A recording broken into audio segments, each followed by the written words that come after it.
What's going on, everybody? Welcome into another episode of the Lakers Outsiders playoff series preview podcast and stream. I'm your host, Gary Kester, here with you as always. And joining me as always is my good pal, Honi Ahmadian. Honi, we got through the play-in games. Now it's officially big boy basketball, and we get a full playoff series. How amped are you for it? Well, listen, you might have thought it was officially time for big boy basketball right after the play-in. What really triggered my mind to remind me that that is happening is the Clippers losing game one to the Mavericks just before we got on here. You love to see it. You really do. Yeah. Can't really say much else at this point.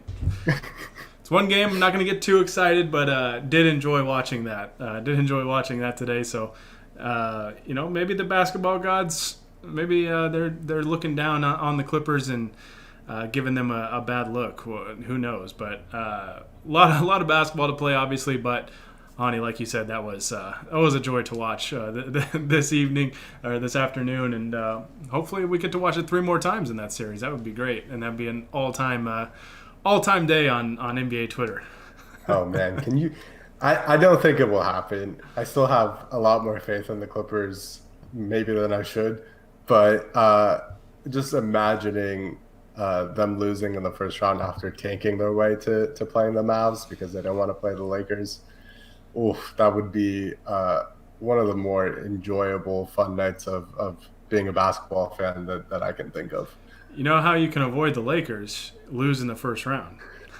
You don't have to play the Lakers in the playoffs if you just get beat before you have to play them. So That's what they're doing. They're tanking the first round too. they just want to wait till next year, maybe. We kid. There's a lot of series, a lot of game left in that series, and the playoffs are just getting started. Really, the first day today, if you don't count the play-in games. Lakers will play on Sunday afternoon. I believe that's at 12:30 Pacific time. So early start time. They'll be on ABC, I believe, and so it'll be prime time, front and center, like the Lakers always are. And they're going to be playing a little, an upstart Phoenix Suns team that was very close to coming away with the number 1 overall seed in the Western Conference, one of the best teams in the league in the regular season. Very surprising team this year with how good they were, but testament to their coach Monty Williams and Chris Paul and kind of transforming that culture. And they kind of rode that momentum that we saw in the bubble last year, where they went 8-0, didn't quite make the playoffs because they just dug themselves a hole a little too deep. But they've been definitely on the right path to being really good. Now, a lot of people have doubts about how they're going to play in the playoffs, and we'll talk about that here in a second. But this is a team that deserves a lot of credit and should not be taken lightly. So I just wanted to get that out there. So they did play, the Suns and the Lakers did play 3 times in the regular season. They did play twice in the preseason. So I said this to Honi right before we got on. It feels like they've played more than 3 times. But it was weird because they didn't meet in the regular season until the start of March. So they played 3 times late in the season. The Suns won 2 of the games. They won the first one 114-104. That game, I believe, was without Anthony Davis, and Devin Booker got ejected, I believe, in the first half of that game as well. So kind of a weird game there. Second game at Phoenix, the Suns won 111-94. LeBron and Anthony Davis were both out in that game, so you kind of knew the odds were stacked against the Lakers there. And then the last time they played was maybe one of the Lakers' better wins of the season. They beat the Suns 123-110 without LeBron in the lineup. Anthony Davis had a monster game, scoring 42 points. So that's where we're at. That kind of started the Lakers' win streak that they're on. They've won 6 games in a row if you count the play-in game. So, Honi, throwing it to you first, what kind of jumps out at you about this series, about this matchup with what we're going to see with the 2-seeded Suns and the 7-seeded Lakers, kind of like we saw, 13 or 14 years ago? Yeah. So I think the main thing is sort of echoing what you said. It seems like the Lakers are favored in this series, which obviously never really happens with a 7 seed, but they're also very clearly not your typical 7 seed. I think this is a pretty favorable matchup for the Lakers, all things considered, but I also don't feel so comfortable with the Suns that I'm going to be sitting here and saying the Lakers are easily going to win this thing. They're a really, really good team. They're one of 4 teams to finish the season top 10 in both offense and defense. I believe they're finished with the 3rd highest net rating in the league, behind I believe it was the Jazz and the Clippers maybe were above them. I don't remember off the top of my head. So yeah, they have been a very, very good team all season long, building off the momentum from last year, but now also adding a guy in Chris Paul who can really just completely change the fabric of your team.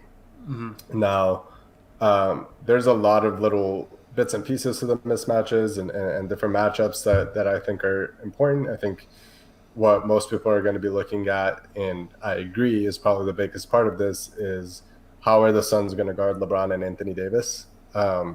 We haven't seen a full strength Lakers team against the Suns this season, so it's really hard to say exactly what the game plan is going to be. LeBron, in the one game that he played against them, he mostly got guarded by Jay Crowder and Mikal Bridges, and he also went off in that game. He had 38 points and 6 assists.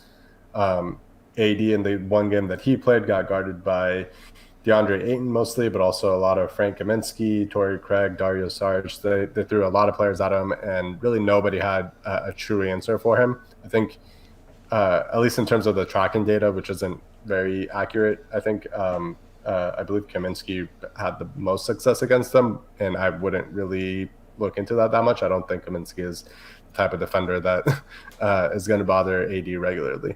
So the way I look at it is the Lakers have the 2 best players in the series by a comfortable margin, and that's no disrespect to Chris Paul and Devin Booker, who are great all-star level guys. I just don't think that they are at the level of LeBron and AD, who at their best are top 5 players. Conservatively, I think. Top 3, and they're not number 3. Exactly. So how are they going to be able to slow down those guys at any point? With they have a great team defense, and they have great individual defenders. Mikal Bridges is one of the better perimeter defenders in the league, in my opinion, but I think he just gives up way too much size in LeBron. Crowder offers that size and that toughness, but outside of just getting under LeBron's skin a little bit, he typically doesn't really have a whole lot of success actually defending him, which we saw in the finals last year. So I look at it as, if these guys are healthy and they're playing at their best, which is a fairly big if, I just don't see any world in which the Suns give enough trouble to LeBron and AD for then Booker and Chris Paul to really take them to wins late in games. Yeah, that's probably my biggest thing, is I guess the lack of rim protection probably for Phoenix. They have big guys on their roster. It's not like they're like Golden State is, where they play pretty small ball most of the time, if not all the time. They've got some big guys, obviously Ayton, you got Kaminsky, Saric. So you've got some big guys, but they're more, to me, like 2 of those guys are more 4s than 5s. And Ayton, yeah. I don't know, it just isn't going to provide a ton of rim protection like a guy, like the elite rim protectors that we see, like Anthony Davis, Rudy Gobert, so on and so forth. So I think there's going to be a lot of opportunity for success for the Lakers, for Anthony Davis and LeBron James specifically. But you could see some of these other guys, maybe Dennis Schroeder can get inside with the lack of rim protection, get some shots around the rim, because he really struggled in the game against Golden State. So maybe, he's able to utilize his speed and his quickness and get to the basket. Maybe Talen Horton-Tucker whenever he gets minutes off the bench. I think there's just going to be opportunities for the Lakers to potentially space the Suns out if, Drummond doesn't play heavy minutes. I do think Drummond can be successful in this series because the Suns don't have a ton of true size to really match up with him. But as we've said a million times on this thing, the Lakers are going to be at their best probably with Anthony Davis playing the 5, spacing it out, and creating a lot of room to really attack the basket, whether it's off of cuts, screen and rolls, just dribble drives, all this stuff. I think the Lakers can really attack the paint in this series, and I think that's going to be a welcome sign for LeBron and AD after nothing really came easy in the last game, in the play-in game against the Warriors. I think there's going to be some more opportunities for them to really exploit this Suns defense. Another thing with the Suns too is 3 of their starters are very, very young and haven't really experienced this type of basketball intensity, right? And especially Yeah. it might be a little overwhelming, who knows, but it might be a little overwhelming when you add in the fact that they're going up against defending NBA champions and two superstars with a lot of depth around them.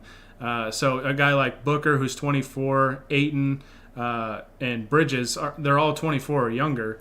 So that's 60% of your starting lineup that hasn't really tasted playoff basketball. Obviously, Chris Paul is going to be ready to go. I think Torrey Craig has played in the playoffs, but I don't think will be a significant contributor for them. I mean, his role is probably going to be more defense than anything. So it'll be really interesting to see kind of how the lack of experience plays out. Maybe they it's one of those things where they're too young to understand the pressure and the magnitude of the games, and they just come out and they play basketball and they play well. That has certainly happened in the past. But I'm curious to see how that dynamic kind of unfolds because the Lakers have a ton of playoff experience. They have championship experience, and they're going up against a team that, quite frankly, just doesn't have that much experience. Obviously, they do a guy like Chris Paul and maybe Jay Crowder, who was obviously on Miami's NBA final team last year. But I kind of think the Lakers have a big edge here with the ability to attack the basket, and I think they'll be able to get some easy shots inside, and that might free up some shooters on the outside as well by collapsing the defense. And just the playoff experience, I think, favors the Lakers pretty heavily in this series. Yeah, and I do think that's a huge part of this. I also think you never know. It could always go the other way. It could be the Lakers, which we've seen at times this season, especially early on when they were still healthy, sort of kind of playing with their food because they're the defending champs. They know they're the best team in the league, and coming out kind of slow and lethargic. And if the other team comes out amped up because it is their first playoffs, especially a guy like Devin Booker who was just a gamer, maybe they come out and kind of just boat race you out early, and then now you're playing from behind. I do think that this is a series where, I mean, maybe I'm wrong because they definitely proved me wrong with this multiple times last year of coming out slow in game one and losing and then being completely fine in a series. Because of the situation that the Lakers are in, where they're still sort of building their chemistry and learning how to play with each other in the middle of the playoffs, that kind of concerns me a little bit. I think it is important for them to come out and play strong in game one and steal that right away, because I think that just builds a whole lot of confidence and kind of gets the team in a better position to then win the series overall. I wouldn't go as far to say that if they lose game one that I wouldn't feel confident about them winning this series, but I think it gives Phoenix a much better sense of, oh wow, we just beat these guys in game one. Maybe we do have a chance, right, regardless of what everybody else is saying. I think the experience matters, but it only really matters if the Lakers actually take advantage of it rather than resting on their laurels and kind of hoping that it'll come to fruition throughout the course of the game. Right, and as a team that's favored, and most people have the Lakers favored, even though they are the lower seed, the worst thing you can do is give an underdog, so to speak, hope. Right, you give an underdog team hope, and all of a sudden they start to have genuine belief that they can beat you, and then that's when you find yourself in trouble. I kind of, for some reason, it just made me think of the Oklahoma City series back in 2010. The Lakers were the 1, Oklahoma City was the 8, but a 50-win team. Obviously, not a perfect comparison, but that Oklahoma City team was very, very young and hadn't really been there before. And the Lakers had home court in that series and went up 2-0. But Oklahoma City punched right back and made it a 2-2 series. And the Lakers needed a putback in Game 6, pretty much at the buzzer by Pau Gasol to wrap up that series. It was a very tough series for them. And that was a championship experienced team up against a young upstart team that hadn't been there before. So when I say the Lakers have a big edge in experience, I don't necessarily, I'm not necessarily saying that it means that they're going to win this series easily. It's just that they have experience playing that level of intensity. And this is obviously different from last year in the bubble, where if you went down 0-1 and you were the higher seeded team, it's not a big deal because there's no home court advantage, right? Like, you could easily just win, take care of business in the next one. It's 1-1, then it's all even. There's no home court, there's no travel, none of that.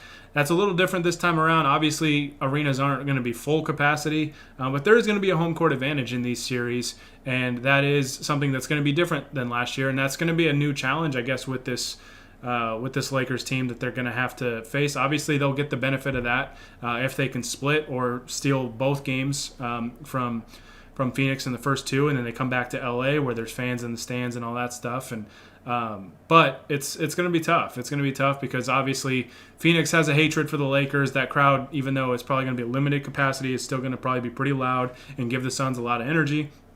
So it's going to be tough. It's going to be tough for the Lakers, and they're going to have to be ready. They're going to have to be ready. They're going to be focused, and they're going to have to execute on both ends of the floor, because if they don't, as young as this Suns team is, and as this matchup kind of presents itself, where I think the Lakers do have some areas they can really attack, this Suns team is very, very talented and very, very dangerous.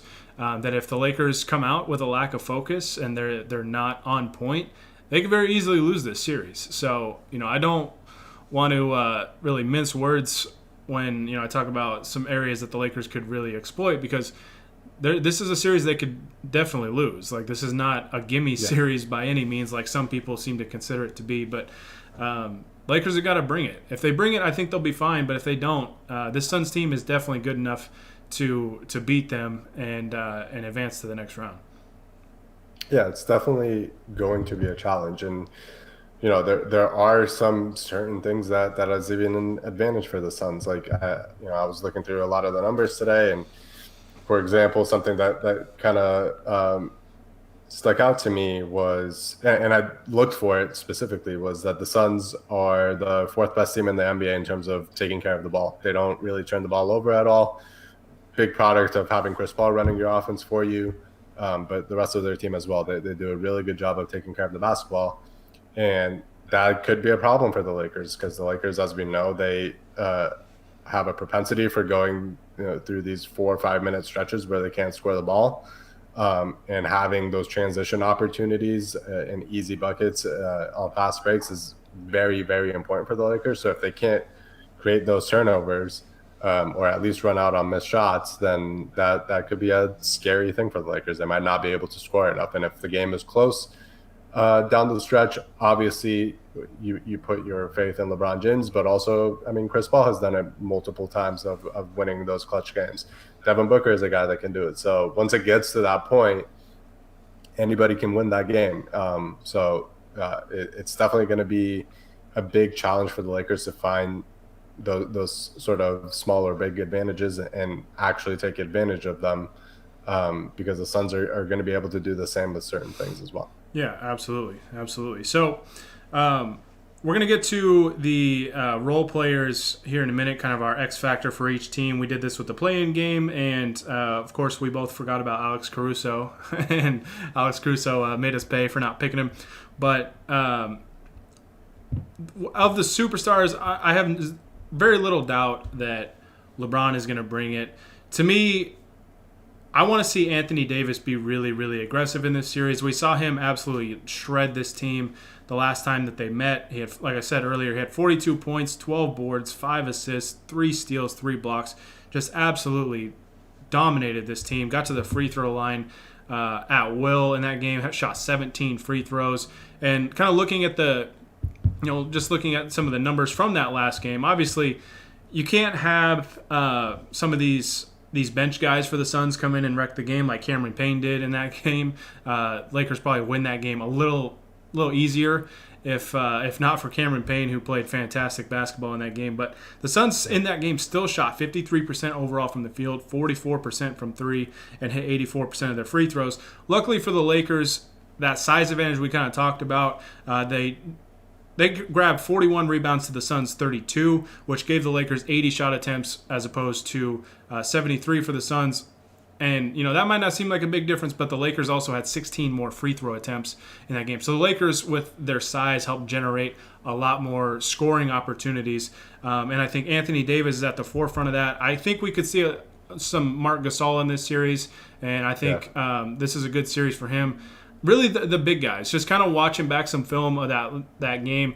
Even though Drummond's numbers don't jump off the stat sheet, off the box score, I think the Laker big guys were kind of the forefront of why they were so successful in that game. They obviously shot the ball really well. They were 13 of 30 from the three-point line. But that kind of starts with their dominance inside and bringing the defense kind of in, freeing up those shooters and getting them some good looks. And I think Anthony Davis needs to be the guy that we saw last year in the playoffs in this series, because it's going from the Golden State game with Draymond Green, one of the best defenders in the league. That's a tough matchup, to this team.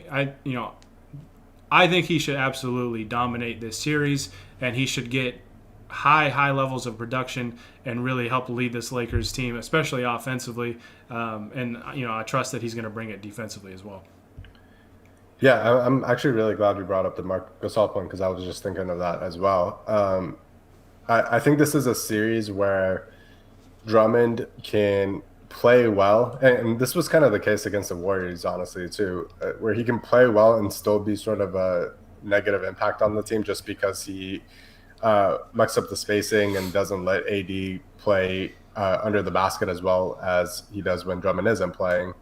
I think Gasol can kind of give you maybe not the offensive rebounding edge that Drummond does, but at least give you that sort of size down low, be able to contest some rebounds and get them defensively, while also being able to space the floor for AD, do a little bit of playmaking, all of that.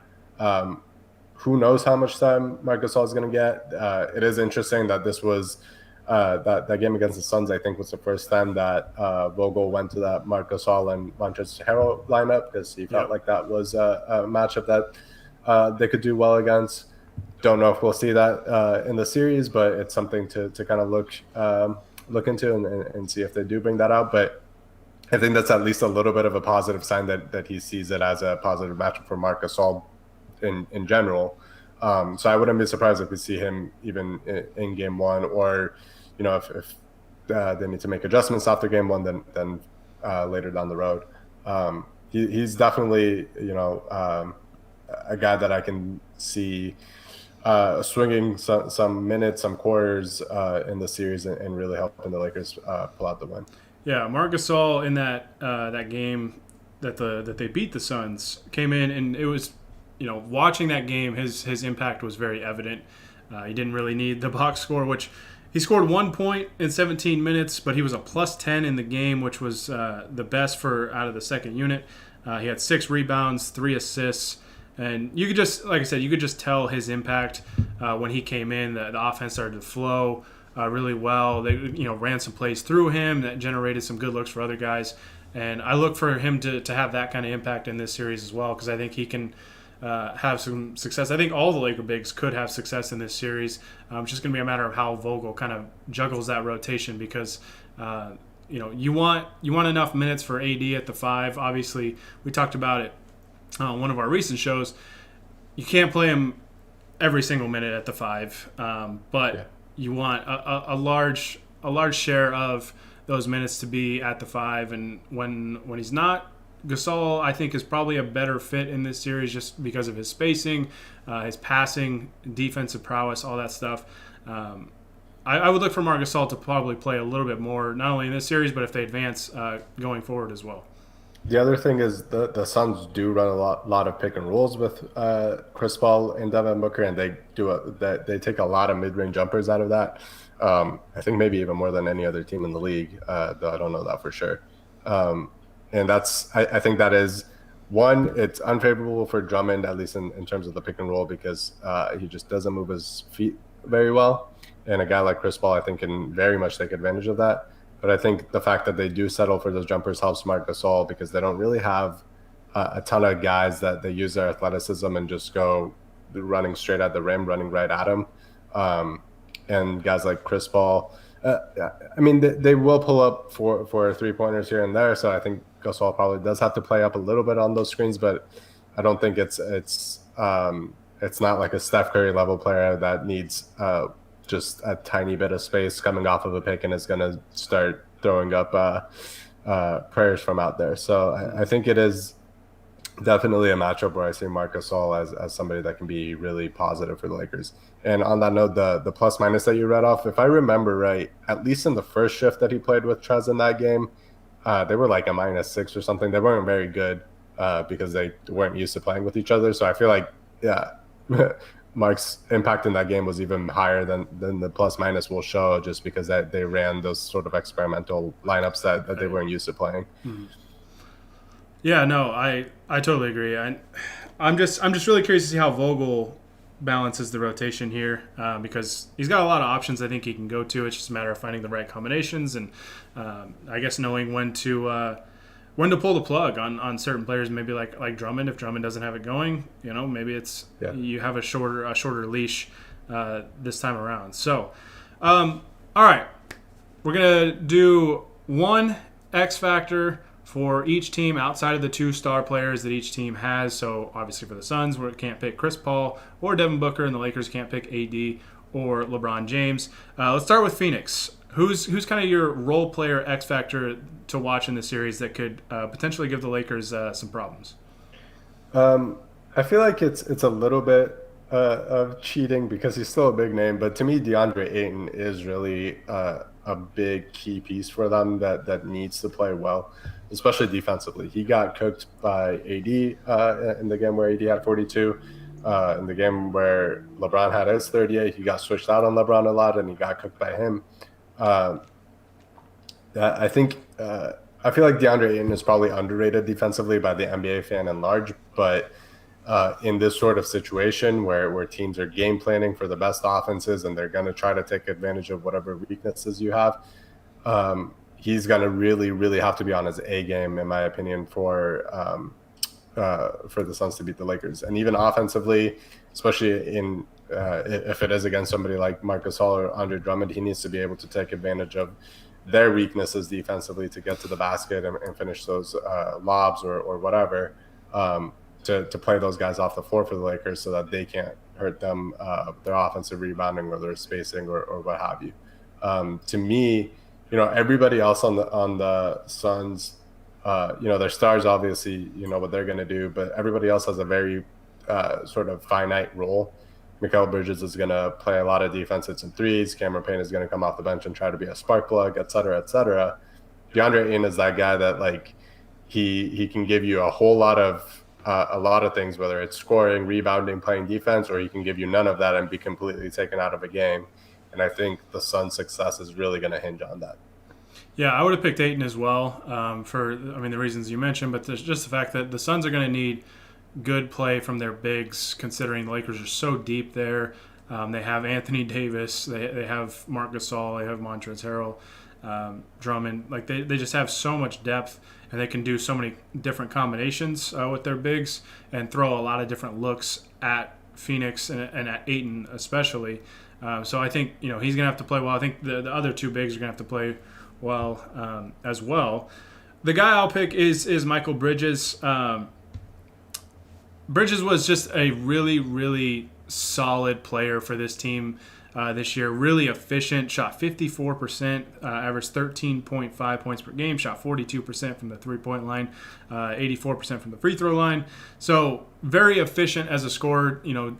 His role, like you said, is pretty finite in what it is. He's kind of like your prototypical kind of 3-and-D kind of wing. And if he's hot from the three-point line and gives the Suns kind of that good fourth option behind Ayton, Paul, and Booker, that becomes a little problematic for the Lakers. I think they've got to try and just really eliminate. Obviously, they're going to have to try and slow down Booker because Booker is capable of putting up monster scoring nights. Chris Paul is who he is. You know how good that guy is. You can't allow the Suns to have 4 and 5 guys that are playing well at a time, or it becomes very problematic. And I think Bridges is a guy that's so efficient as a scorer because he takes good shots and he capitalizes on the looks that he gets. And the fact that bigger wing players have given the Lakers some problems at times. In the last game, they didn't have Kyle Kuzma playing in that game. Obviously, that won't be the case this time around, and that kind of helps in that respect. So maybe that helps as well. But to me, Bridges is a guy to keep an eye on, because if he's consistently knocking down threes and the Lakers keep losing him because they're helping off of him to go and try and kind of deter Booker or Chris Paul, then it becomes a little problematic. So I'm watching out, because the 3-point defense to me is going to be so crucial in this series. The Lakers have to keep the Suns from getting hot from the 3-point line, and if they do that, I think they'll be okay. But Bridges is a guy, I'm kind of watching, because I don't know what the status is for Cameron Johnson, who obviously, for like me as a North Carolina fan, I know how good that guy is as a shooter. I don't know if he's going to be back for this series or not, because he has been hurt. But if he is, that's just one more shooter you got to worry about. So 3-point defense is going to be key, and I think Bridges is kind of one of the main guys to watch out for there. Yeah. All right, Laker role player that we're kind of keeping an eye on. We got some big contributions kind of across the board in the play-in game against the Warriors. Who's the one guy that kind of stands out outside of LeBron and AD that can be kind of that guy that helps propel them possibly into the second round? Well, you kind of blew my cover earlier when you said we forgot about Alex Caruso, because he is definitely the guy that I wrote down before we started the podcast. Caruso obviously is always going to be a key for the Lakers. So again, it kind of feels like cheating to pick him as the next factor, because he kind of always is. To me, I think defensively, especially, Caruso is going to have to have a really big series. I think he's going to get matched up against Chris Paul a whole lot, and he's going to need to be able to use his size to try and give him as much trouble as he can, not only to be contesting those mid-range jumpers, which Chris Paul loves to take and can kill a team doing that, but also to block out those passing lanes and not let him get contributions from his other players. I think Caruso's size is a big advantage there, but he also has to be very, very careful about those ticky-tack fouls that Chris Paul can really draw on people, because he's so clever and annoying and able to do that. And Caruso's a guy that can at times be prone to making those sort of we'll call him mistakes, just because he is such an aggressive defender. And then offensively, he continues to get better and better and is growing into that game. And hitting those threes is obviously the most important part, but being able to just move the ball and make those sort of playmaking decisions and cutting decisions. Like we said, the Lakers offense is very inconsistent right now. They're still kind of trying to figure things out, and who knows if they will by the end of these playoffs. But he's a guy that can really create, not necessarily even with the ball in his hands, he can just create good situations for them with his off-ball movement, with his screening, whatever. And so I'm going to be looking at that as well. Yeah, I agree. I would have said Caruso as well. He was huge in the last meeting with the Suns, because Dennis Schroeder also didn't play in that game because of the health and safety protocols. Caruso stepped in and did his job, man. 31 minutes, 17 points on 6 of 11 shooting, had 8 assists in that game. Made some big plays in the fourth quarter of that game when Phoenix really made a run to try and come all the way back, and Caruso helped kind of keep the cushion on the scoreboard by making some big plays, a couple buckets, some playmaking, all that stuff. Did a great job. So for me, and one thing, that last game is the game where Chris Paul had 5 turnovers, and I think Caruso had a pretty big role in that, which is huge. Yeah, that's just what Caruso does, man. Just great defender, and hopefully he can keep that up in this series and create some turnovers for the Lakers and get them out and running. The guy I'm going to pick, I was torn between Dennis Schroeder and the guy I'm going to pick, but I'm going to go with Kyle Kuzma in this series. I'm looking for him to fill that void on the wing. We didn't get to see him play in that last game against the Suns, but I think that he can have a big series here. I think with the floor spacing, I think that the Lakers are going to have, combined with the ability to attack inside with either LeBron on drives, AD on drives, whether it's offensive rebounds with the Lakers' size advantage. There's going to be a lot of opportunities for, I think, Kuzma as a cutter. I think there's going to be a lot of space to work with, because I think the Lakers know at this point that they are probably at their best with AD at the 5, which allows just a ton of room. We saw some great passing from LeBron on some backdoor cuts, and I think Kuzma's a guy that has gotten really good knowing when to cut. And I look for his defense to be key as well. If Booker is having his way, say with Kentavious Caldwell-Pope or Wesley Matthews, Kuzma is a guy you might be able to put on him here and there just to put a bigger defender on him. Not that I'm saying he's going to lock down Booker or anything, but could cause him some more problems, I guess, at times, just because of that size and his length. And Kuzma has improved greatly as a defender since when the Lakers drafted him. And I look for him to kind of fill that 3-and-D role. But I wouldn't be surprised if there's a couple games in this series that Kuzma scores, 15, 20 points or more. Yeah, absolutely. And I think his play in transition, I would also highlight as being a key factor, because like I said, I don't think the Lakers are going to get a lot of transition opportunities. So taking advantage of the ones that they do is going to be huge. And both as a passer and as a finisher in those sort of situations, I think Kuzma has really, really grown and become a pretty good player. And I would agree with that. I think he has the potential to have a couple of really big games, I think. Yeah.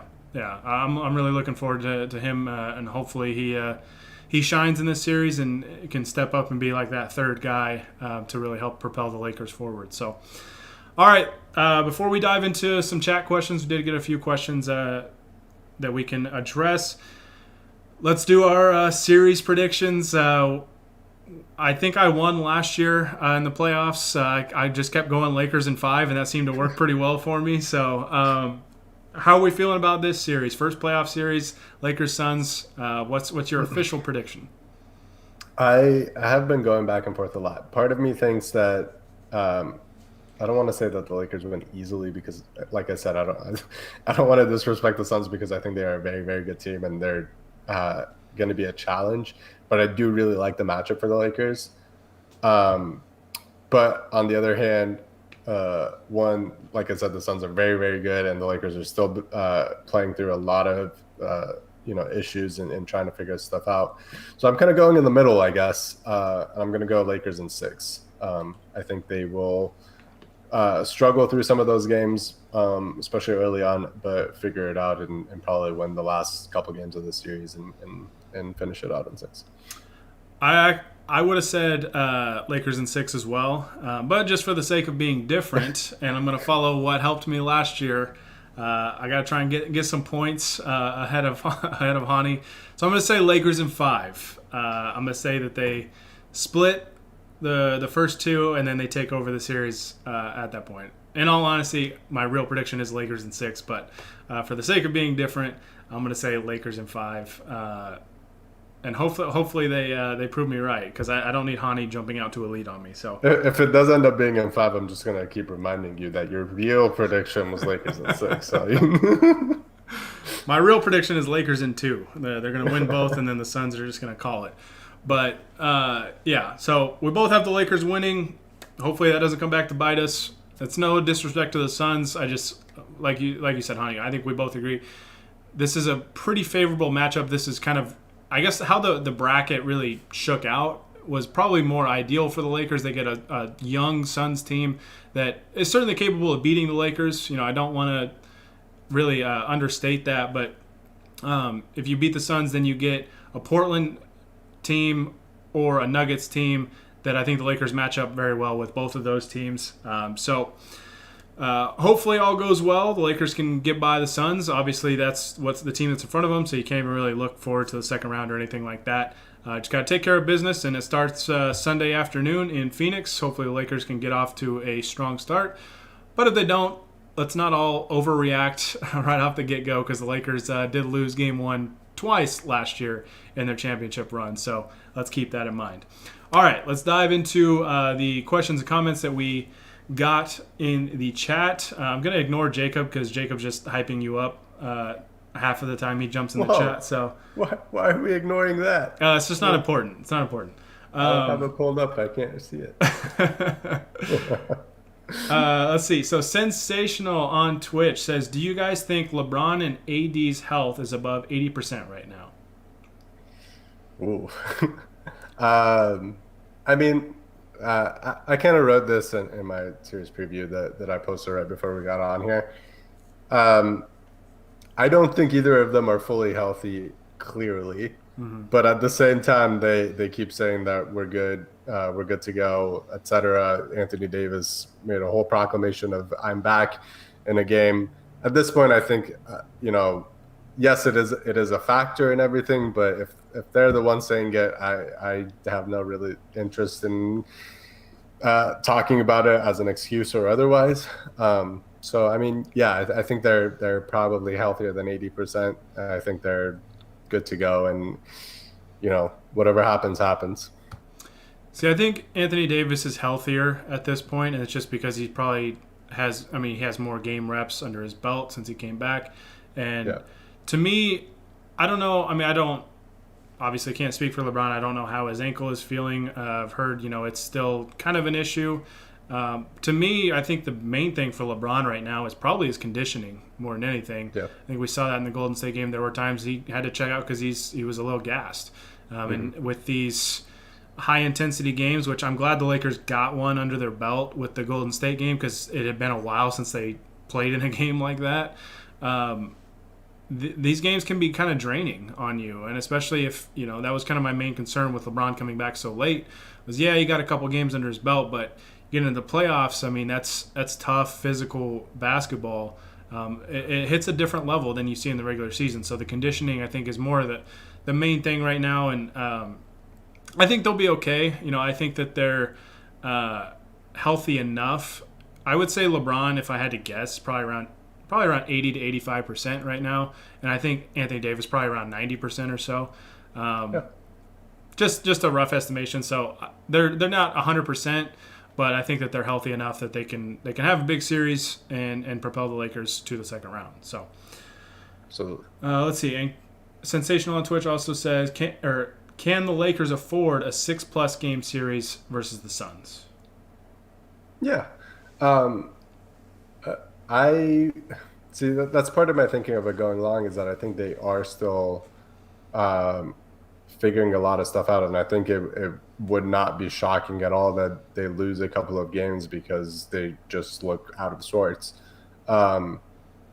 If the feeling is that they're going to be tired in the next round, I mean, I don't think that's a big issue. Their star players got a whole lot of time off, quote unquote, because of their injuries. I think they're going to be fine. I think they're fresh. Really, I mean, yes, it would be nice to finish series early so that you can get a few extra days of rest. But once you're in the playoffs, I mean, you're getting a break between games, and I don't know. I don't think that's going to be a real big issue for the Lakers. It wasn't last season when the series did go long. Although I guess none of them really did, but I don't know. I think they'll be fine. Especially the guys that have been here before multiple times. I think they know exactly how to handle it. I think it's kind of a win-win if the Lakers do. I mean, it's a win-win if the Lakers win the series. If they win, say, a 7-game series, it's more reps under their belt, kind of shaking off some of the cobwebs for LeBron, Dennis, these guys that missed a lot of time. And if they win a short series, then, hey, they get some more rest and all that stuff, and that's great. The travel shouldn't be too much of an issue in this series. I mean, that's a quick flight from LA to Phoenix, so travel shouldn't be much of an issue. And like you said, there's at least one day off in between games, so that is good. There's no more like back-to-backs, which the league decided to give the Lakers 2 in like the last week, and so.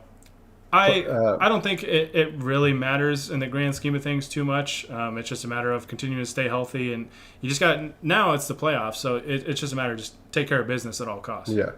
Plus the other series, the Nuggets and Blazers series, which is the one that they would be playing the winner of, that I would expect is going to go at least 6 games. Right. So even from like a rest advantage standpoint, I think it's going to be pretty equal. Yeah, I agree. Let's see. Sensational on Twitch also said Dennis Schroeder needs to play well too, or Kyle Kuzma. They're very inconsistent. I agree with you. I think they need at least one of those guys, if not both, to play well, and that's kind of why I was torn between the two of them, picking my X Factor role player. Ideally, you'd like to get both going, but if they can at least get one of those guys, I think that could provide enough support for LeBron and AD. All right, so Jacob says Honi carries the show. He also said Lakers in 3. Sensational says Lakers in 4.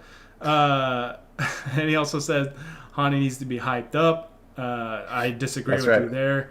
Jacob said Honi goated. This is ridiculous now. Jacob also says Lakers in 4.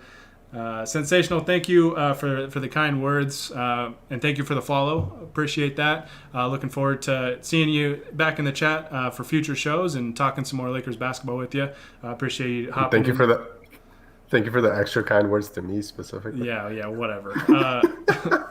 So that is it. That is the whole chat caught up. So we've got just a quick summary. We do think that this is a good matchup for the Lakers, although it's not a slam dunk of a win, of a series win. This is a very good Suns team that they're going to be going up against, even if they are very young and very inexperienced when it comes to playoff basketball. So the Lakers need to take this seriously, and if they do, we think that the Lakers will advance. We both said Lakers in 6. I switched it to Lakers in 5 to be different.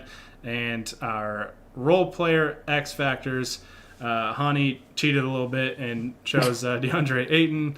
I said Bridges for Phoenix, and then Honi said Alex Caruso, and I said Kyle Kuzma for the Lakers. So that is going to do it for us this time. We will be back on tomorrow, which is Sunday, depending, I guess, when you're listening to this, after Game 1. Hopefully talking about the Lakers getting the playoffs started on the right foot and taking a 1-0 series lead. So I'm excited. I'm excited for some playoff basketball. I'm excited for kind of a new, fresh matchup as well. We last saw these teams in 2010 in the playoffs, where the Lakers beat them in 6 in the Western Conference Finals, and of course they went on to beat the Celtics that year.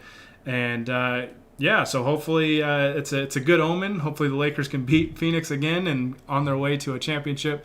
But we'll see. We'll be live after every game here in the playoffs on all 3 of those platforms that we normally are. So twitch.tv/LakersOutsiders, Facebook.com/LakersOutsiders, and up on YouTube as well. So you can follow, subscribe on all 3 of those platforms, and you can catch these live shows after games. And of course, they'll be up on those podcast platforms after the fact as well, if you want to listen to them the next day or whatever. So as you can see on the screen, you can follow me on Twitter at Gary Kester. You can follow Honi on Twitter just at HONIAHM. And that is going to do it. We did get one comment. Josh, we talked at the beginning about the Clippers loss today. We had a good chuckle about that. So if you want us to keep going. It made our day. It made our day. So hopefully the Lakers don't do that and can get the playoffs started the right way. So we're gonna sign off. Thank you guys so much for those of you that listened, that watched, and commented in the chat. Always appreciate that. And we will see you guys hopefully early Sunday evening after Game 1. And so with Honi Ahmadian, I am Gary Kester with the Lakers Outsiders, signing off. Shout out to that one Shannon Brown almost dunk on Jason Richardson.